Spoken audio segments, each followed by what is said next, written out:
Guys, तिमीहरूले IT पढ्ने त सोच्यौ 12 पछि अब के पढ्ने भन्ने तिमीलाई लास्टै कन्फ्युज भइरहेको होला।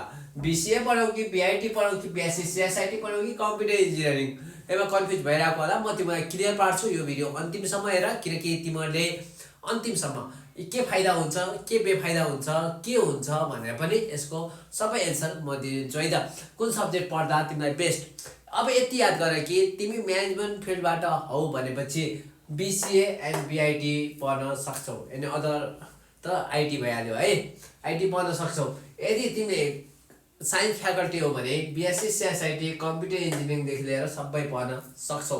किनकि अब हेर, अर्को कुरा म भन्छु, कुन सब्जेक्ट पढ्ने भने कन्फ्युज भइरहेको होला।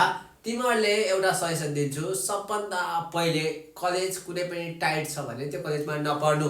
मेरो मतलब एमा चाहिँ 75% एटेन्डेन्स हुनैपर्छ तिमीलाई भनेर बलजबरी गर्छ त्यो कलेजले।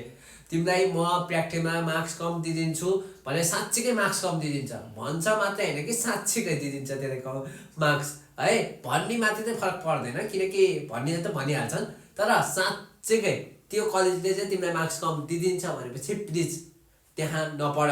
मैले पहिले भनिदिएको छु, त्यहाँ नपढ। यति तिमीलाई लाइफमा हुन्छ कि रिग्रेट हुन्छ कि कुरै छोड, यस्तो टाइट कलेजमा कहिले पनि नपढ्नु। यदि आइटी पढिरहेको छौ भने सबभन्दा पहिलो सजेसन। अब यतिमा म भन्छु, अब हेर, सबै सब्जेक्ट उही हो। सबभन्दा पहिले आइटीमा तिमीले काम गर्न लागेको छौ भने एभ्री सब्जेक्ट इज इक्वल, सिधै भन्नुपर्दा।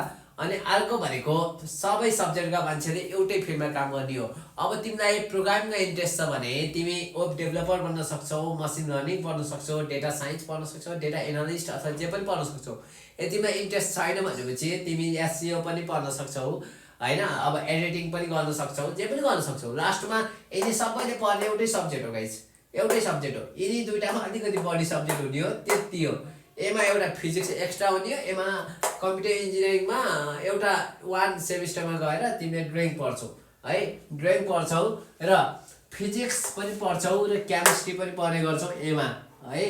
फिजिक्स केमिस्ट्रीहरू पढ्छौ, एमा अलि एक्स्ट्रा सब्जेक्ट हुन्छ, एमा अलिक कम हुन्छ र एमा कम हुँदै जान्छ।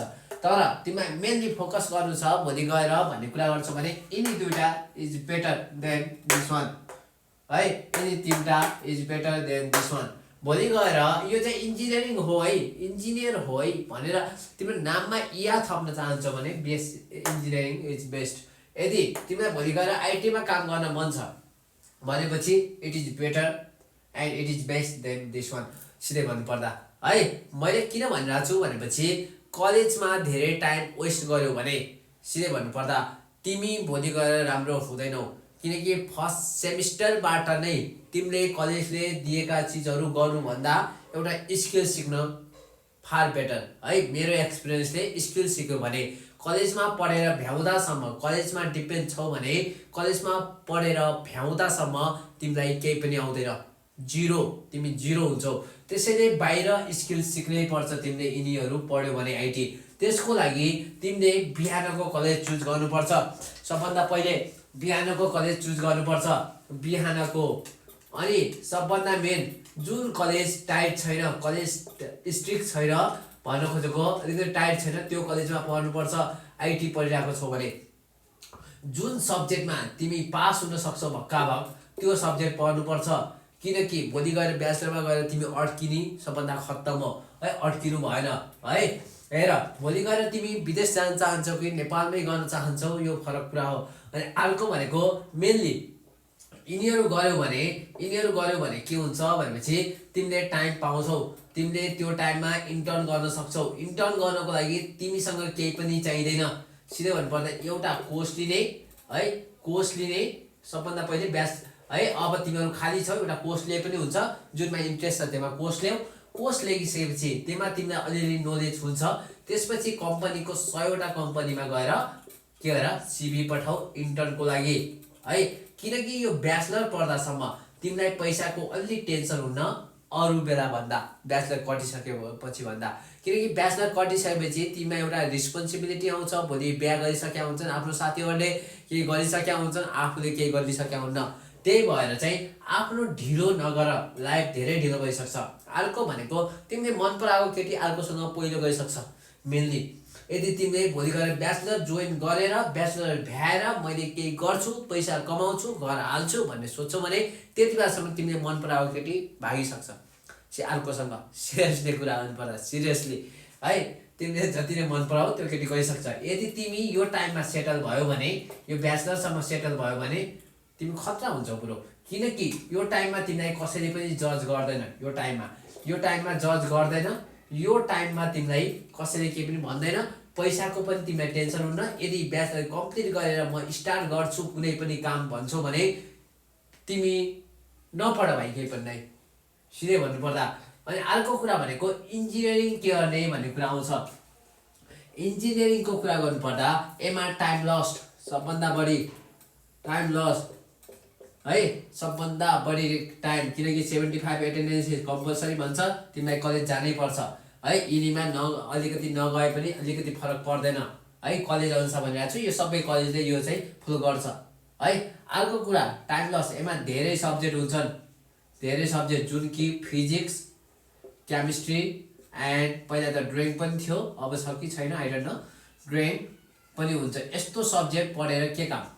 अब एमा त तिमीले के पढ्नुपर्छ, के भोलि गएर झुक्केर ब्याक लगायो भने तिमी अड्के।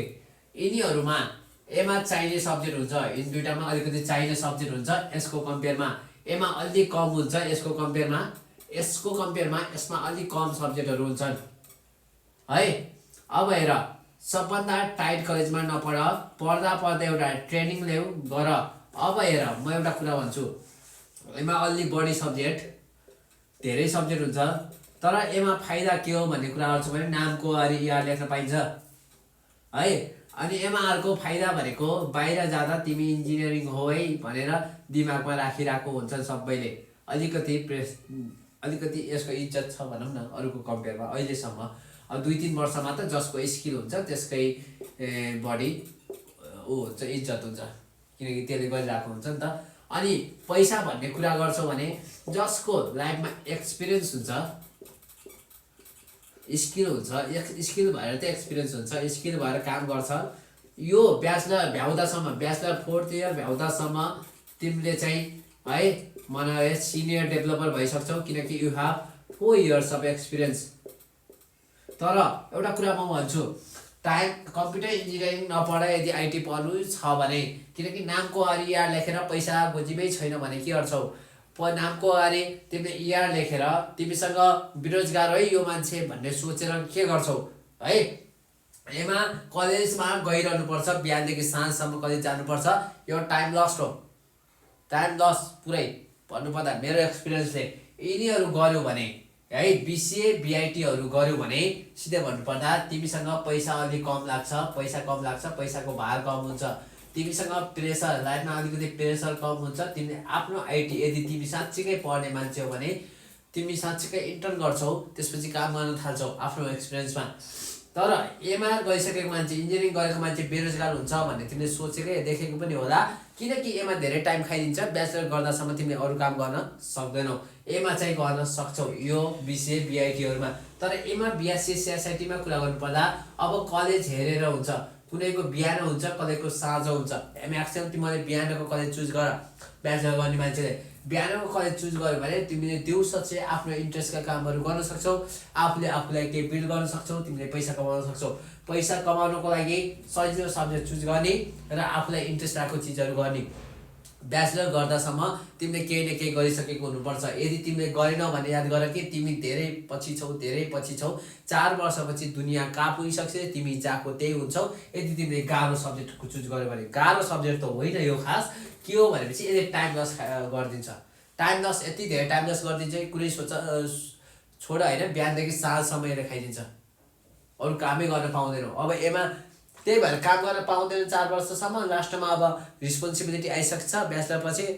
अब के गरौँ कसो गरौँ हुन्छ, लास्टमा केही हुँदैन लाइफमा, अनि 10-15 हजारमा कसले गर्छ। एउटा मेरो इक्जाम्पल दिन्छु, मेरो साथीले इन्जिनियरिङ गरे, सिधै भन्नुपर्दा इन्जिनियरिङ गरेर चाहिँ उसले पठाउ चलाइरहेछ।